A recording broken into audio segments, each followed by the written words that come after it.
ಎಲ್ಲರಿಗೂ ನಮಸ್ಕಾರ. ನನ್ನ ಹೆಸರು ಮಂಜುನಾಥ್ ಮದಿಹಳ್ಳಿ. ಪ್ರಿಯ ವೀಕ್ಷಕರೇ, ಪೊಲೀಸ್ ಬೇಟೆ ಡಿಜಿಟಲ್ ವಾಹಿನಿಗೆ ಆತ್ಮೀಯ ಸ್ವಾಗತ. ನಾನು ಇವತ್ತು ಮಾತಾಡ್ತಾ ಇರೋ ಸಬ್ಜೆಕ್ಟ್ ಏನಂತಂದರೆ ಈ ಗಾಂಜಾ ಬಗ್ಗೆ. ಇವತ್ತು ಗಾಂಜಾ ಸೇದುವವರ ಸಂಖ್ಯೆ ದಿನದಿಂದ ದಿನಕ್ಕೆ ಹೆಚ್ಚಾಗ್ತಾ ಇದೆ. ಈ ಕುರಿತು ಸಾಕಷ್ಟು ಸಿನಿಮಾಗಳಲ್ಲಿ ತೊಗೊಂಡಿದ್ದಾರೆ, ಅದರ ಸೈಡ್ ಎಫೆಕ್ಟ್ ಬಗ್ಗೆ ತೋರಿಸಿದ್ದಾರೆ.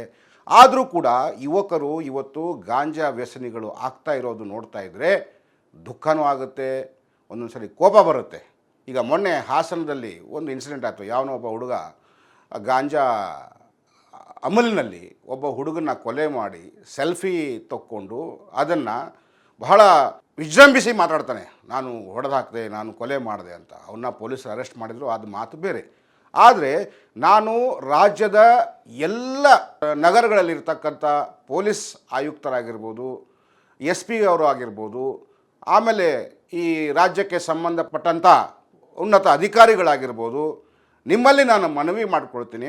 ಈಗ ಆಲ್ರೆಡಿ ನೀವು ಸಾಕಷ್ಟು ಪ್ರಕರಣಗಳಲ್ಲಿ ಭಾಗಿಯಾದವರನ್ನು ಹೆಡೆಮುರಿ ಕಟ್ಟಿ ಒಳಗಡೆ ಹಾಕ್ತೀರಾ, ಅವ್ರಿಗೆ ಕಾನೂನು ಪ್ರಕಾರ ಕ್ರಮ ತಗೊಳ್ತೀರಾ, ಎಲ್ಲ ಓಕೆ.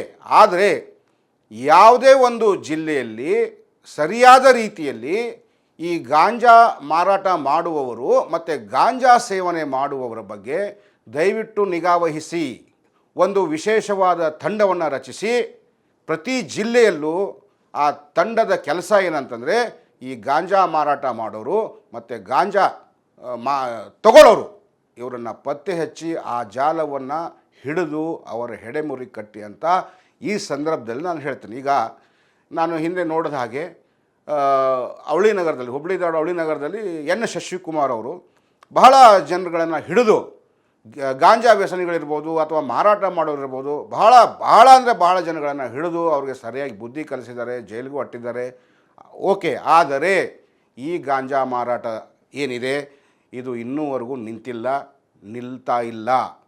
ವ್ಯಸನಿಗಳು ಜಾಸ್ತಿ ಆಗ್ತಿದ್ದಾರೆ. ಯಾವಾಗ ಗಾಂಜಾ ಹೊಡಿತಾನೆ ಆವಾಗಲೇ ಆ ಗಾಂಜಾ ಹೊಡೆದವನು ಅವನಷ್ಟಕ್ಕೆ ಅವನು ಗಂಡಸು. ಆ ಸಮಯದಲ್ಲಿ ಅವನು ಯಾರನ್ನ ಬೇಕಾದ್ರೂ ಕೊಲೆ ಮಾಡ್ತಾನೆ, ಯಾರನ್ನ ಬೇಕಾದ್ರೂ ಹೊಡೆದು ಹಾಕ್ತಾನೆ.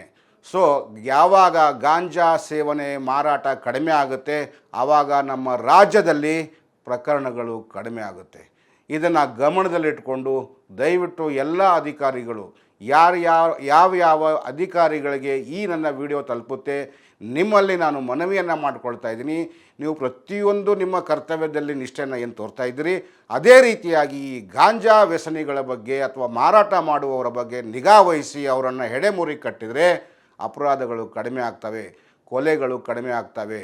ಇದನ್ನು ದಯವಿಟ್ಟು ನೀವು ಗಮನ ಹರಿಸ್ತೀರಾ ಅಂತ ನಾನು ಭಾವಿಸಿ ಈ ವಿಷಯವನ್ನು ನಿಮ್ಮ ಮುಂದೆ ಇಟ್ಟಿದ್ದೀನಿ.